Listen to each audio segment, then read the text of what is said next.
And the harder I tried, I was pulling away further.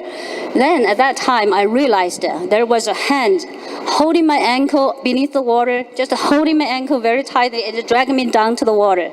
It was a hand, and I was frightened. Immediately, I realized that I was frightened. I tried everything I could, just to try the best to swim towards the shore. I grew up by the Yangtze River. I learned how to swim since I was 9 years old. So I never had any problem to swim in the water. Never afraid of anything. I've never afraid of the big waves or deep water or any complications. I can handle that. But that day, I just could not handle it. I wasn't strong enough, and I tried everything. When I chose to stand at that point, I saw there were two men stood, one stand on this side, one stand on the other side.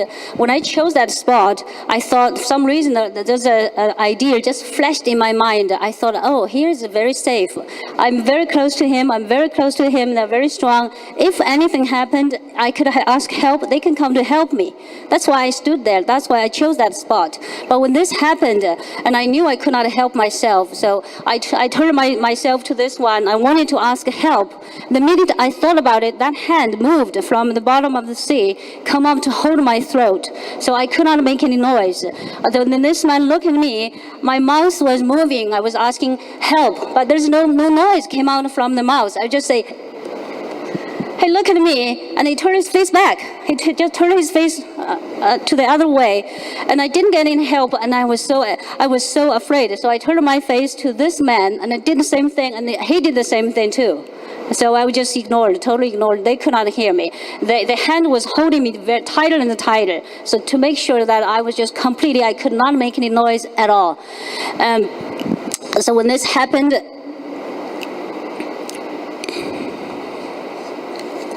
and then the hand moved down the water and hold my ankle and continued to drag me down to the water. And that time,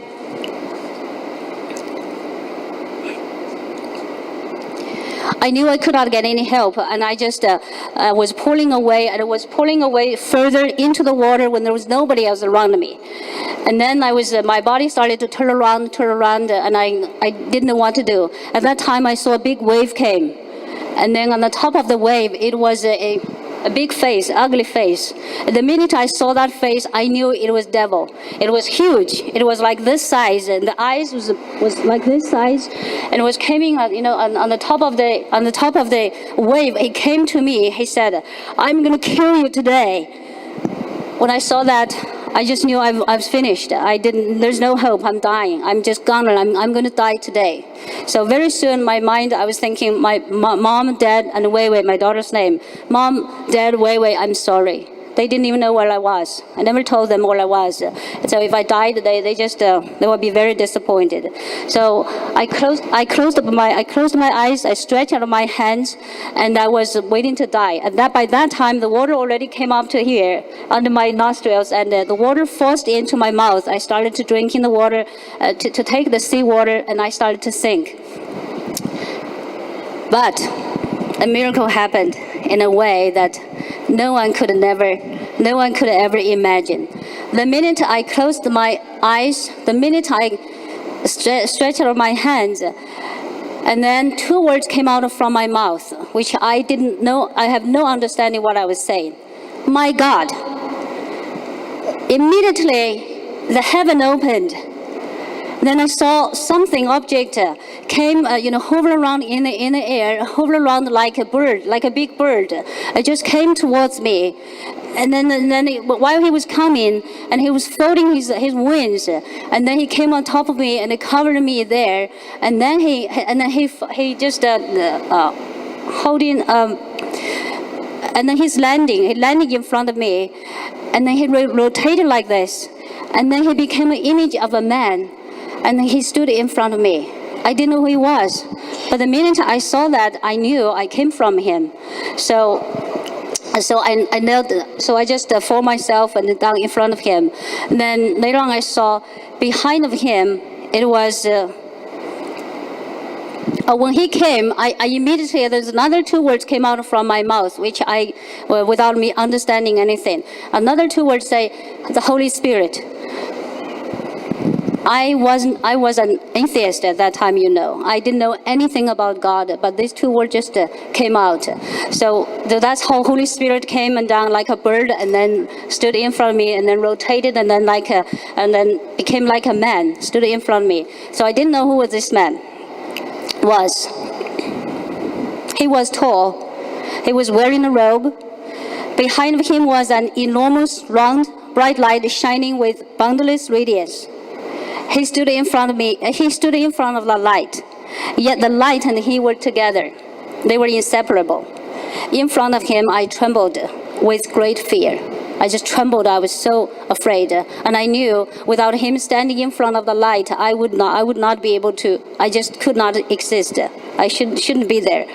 So suddenly, he raised his right hand and he drew a semicircle from his left shoulder towards his right. He did this way. Then I saw a beam of light, a bright light, as brilliant as the light behind him. It passed through the palm of his hand and moved along with his hand when he drew the semicircle. And immediately, time turned back. Everything that had happened in my life reappeared in front of him, just like a video. There was a big scroll scroll you call book, slowly opened.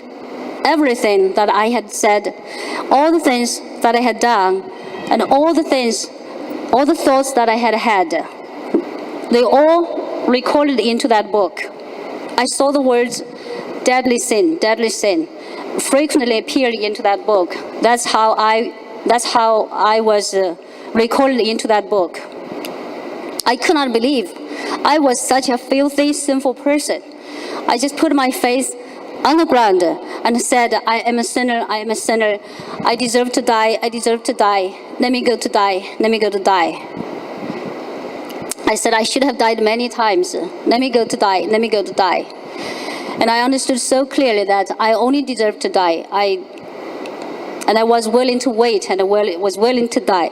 And then I had believed that he was send somebody to take me, he was send somebody to put me to death. I believed that. However, it was nothing happened. Everything was still peaceful, was still quiet. Then I asked myself, what he's waiting for? Suddenly I heard a voice sounding from heaven above and earth below. My child, you have come back at last. I have been waiting for you for so long. When I looked up, the brilliant bright light behind him had disappeared. He became a real living man. The brilliant bright light behind him had disappeared. He became a real man. He stood in front of me. But he was above the ground, just like a few steps away from me. There was a hole on the left side of his heart. Blood and water pouring out from that hole. Who was so cool, I said to myself. Who was so cool? Who was so mean? Who would punch such a big hole in his heart? The minute I thought about it, and the Spirit told me that blood was shed for my sins, and his pain was caused by my faults. And his blood shed for me and for the whole world. And his pain was caused by my sins, all of my sins, including those visible and invisibles. And I broken his heart. All the sins that had been recorded in that book had hurt him and had been hurting him always. My depravity, debauchery, immorality, my ignorance, stubbornness, rebellions, my bitterness, resentment, and anger.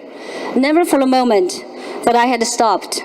Every sin that I had committed was a painful torment for him. Every sin was like a sharp knife that injured him deeply. It was I who had broken his heart. It was me. It was I who caused him pain. It was I who caused him bleed like that. Then I saw the pure love from his eyes. It was just pouring out into my direction. And I said to myself, I've never seen such a love. It's a pure love. It's a true love. Is that for me? I was questioning my mind, and I looked around, and there was no one else. And immediately the words came to me. Yes, it's for you. But how can this be? I said, it's impossible. I have nothing, and I have nothing to pay you back. He said, you never had anything without me, but I still love you, and I never expected anything back from you. He said, take it. My love will never change. And then more the love came to me with the words. I have never experienced such an unconditional love. I could not hold my feelings, and I burst into tears. I was just crying out in front of him. I said, but why do you love me? Who am I? I'm nobody. I was never favored by my parents. I grew up with no confidence. I'm an abandoned woman. I'm an abandoned woman with a broken heart and lonely. I'm lonely and in pain. And diligently I searched the true love everywhere, but I found nothing. I said I worth nothing, and I'm just the word. I'm worse than the dust or dirt. Nobody has ever paid attention to me. I have no value, no job, no money, no home to go to. After the divorce, I could not find my identity. I just totally lost. I'm so tired with no place to go back and nobody to rely on. The only thing I have is my daughter, but I could not have her with me.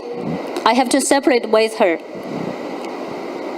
I do not want to live like this, but I have no choice. I was pushed to this point, and I have no hope, no future, no dignity. I have nothing. Why do you love me? I wept aloud. You are my favorite. I have never moved my eyes away from you.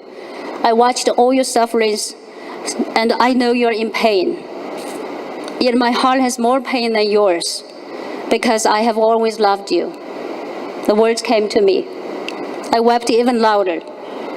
Had I known the true love is in you, I would never have gone out and searching for it, and I would never have made so many mistakes. But it's too late now. I want your love, but I'm a sinner. I only deserve to perish. Everything had already been written in that book. I have to pay the price for everything that I have done wrong. A woman like me, I have no shame. I'm filthy, I'm dirty. How could I deserve your love? No, I do not deserve it. I shook my head. Before I had even finished thinking, the answer came to, he just came in and spoke to me in spirit, say, I tried very hard. I tried very hard to tell you how much I love you. But you refused me and never gave me any chance to allow me to go into your heart. I knew everything he said was true, and I was so regretful, and I felt myself was so stupid. And however, the more loves just come into me like waves, and the words continued. It's never too late. Your past is not important for me. The important part is I love you. No matter what your background is, how poor, how broken you are, and no matter how worthless you feel, how deep you have sinned, or if you have known me or not, I still love you and will never abandon you. He said, my love has never changed, and it never will be. I cried on the top of my voice. Then the same voice came from everywhere, and from the earth, from the heaven above and the earth below, everywhere, saying, go help her. I opened my eyes. I just could not believe I was still alive. There was a man in front of me. He said, put your hands on my shoulder. I'll take you out of the water.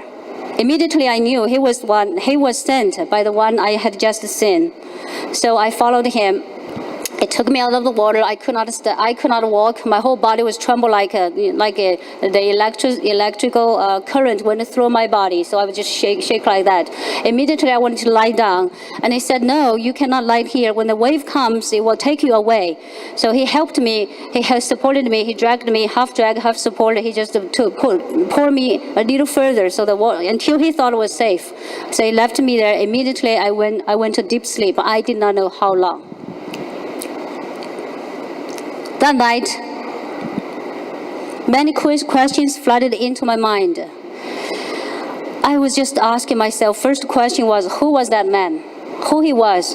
How could heaven open? How could he come from there? I've never